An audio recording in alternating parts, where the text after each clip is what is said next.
Hey, good Tuesday evening, everyone. Wanted to do a semi-quick little video for you this evening to outline some of the threats we have coming up, especially in the short range.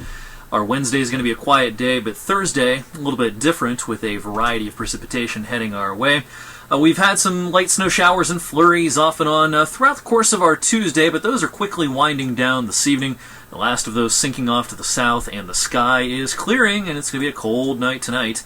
Over in the Northeast, our big blizzard is still raging in Boston and up towards Portland, Maine, Manchester, New Hampshire.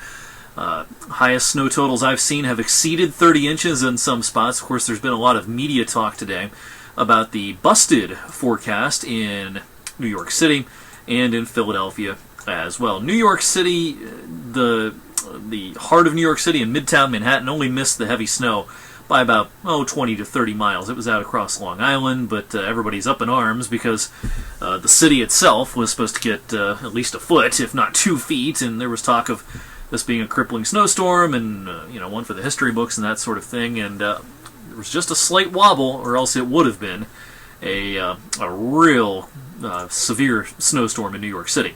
Philadelphia just missed it almost completely. But anyway, back here at home, our night looks quiet tonight, and boy, is it going to be cold tomorrow morning. Bundle up. We're going to be close to 0 in most spots as we kick off our Wednesday. Thankfully, as high pressure drifts overhead, we're not looking at much in the way of a breeze. I kind of suspect that some of these wind chill values on our in-house computer model here are a little too low. I think -5 should about do it for the wind chills as we kick off our Wednesday. This is in the range that it's tough to be outside, of course, but I don't think this will be enough to cause any sort of widespread school delays or anything like that. All right, Wednesday's quiet day thanks to high pressure almost right overhead during the afternoon, so a bright and sunny day, some cirrus clouds overhead, that's about it. And then Thursday, this is when our challenges begin. What we have going on here Thursday is another clipper, but unlike the one that brought us the snow Sunday to Monday, which tracked down here, the track of this one's pretty far up to the north.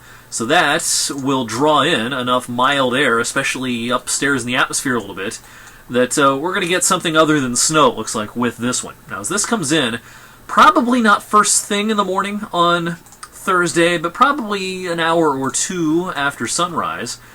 This is going to be a tough call. The RPM model, our in-house computer model here, prints out most of the mixed precipitation in central Ohio, but I'll tell you, I still think on the leading edge of this, this may come in as some sleet and perhaps even some freezing rain as well. Temperatures will be rising during the course of Thursday morning, but they might still be below 32 degrees as we head through the first part of the morning. So with liquid precipitation falling into that type of air, things could get a little slick here for a few hours mid to late morning on Thursday. It's going to be a real battle during the early afternoon between rain and snow. By this point, I think we are a little above freezing, so any rain that falls will just be plain rain. It won't be ice.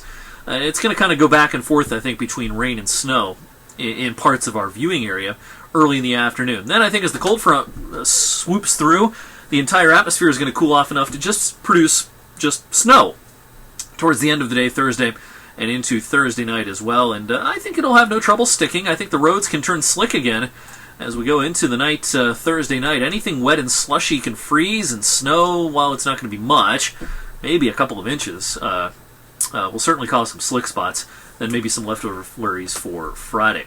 Well, again, probably the highest risk of enough freezing rain to cause a lot of problems will be in central Ohio, but, this could still be a close call.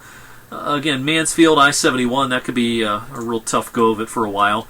The model does not produce much in the way of freezing rain locally, but I'm still concerned about it.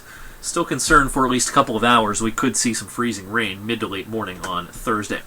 Again, as far as the snow totals, this will not be a big event in terms of snow, but still, by Friday morning, some of us may pick up a couple of inches here. The latest run of our in-house computer model here produces a general 1 to 3, which is in line with our current forecast. Anytime you see the light blues, that's 2 inches and above. Some of these deeper blues are up around 3-4 inches. That's mostly out of our viewing area, but some parts of Mercer County could see a little more than 3. So again, most of that accumulating snow would be late Thursday into Thursday night. Before sunset Thursday evening, road problems are probably caused by the combination of sleet and or freezing rain. Real quickly, wanted to touch on the long range here, just real quick. As we go into the weekend, we've got an interesting situation setting up that could produce some accumulating snow Sunday. And so here's the latest run of our in-house computer model. The total snow between now and Monday. Total snow between now and Monday. So a good, solid 7 days. It prints out between Thursday and Thursday night system and Sunday system, pretty solid foot worth of snow across the valley. And now, is this going to be right? I have my doubts. But I do think that there will be a shovelable snow heading our way on Sunday and into Sunday night for Super Bowl Sunday. We'll iron out the details as we go deeper into the week. Too early to speculate on amounts, but did want to just put it on your radar that this between Thursday system and Sunday system could be a pretty wintry week we have coming up, and it's going to be cold next week. Here's next Monday, Groundhog Day, and it's going to be brutal for anybody heading over to Punxsutawney. Cross-polar flow here, in other words, the air originating over the polar regions, coming down out of Canada and sweeping into the Great Lakes region. This is going to be a brutal day Monday with wind chills probably below zero. And Monday night, temperatures go below zero. Wind chills could be down in the teens below zero. Monday night, Tuesday morning. Just stays pretty cold for the rest of next week, although the cold should ease some later next week as we get into more of a southwesterly flow aloft. That should cause the cold to back off a little bit.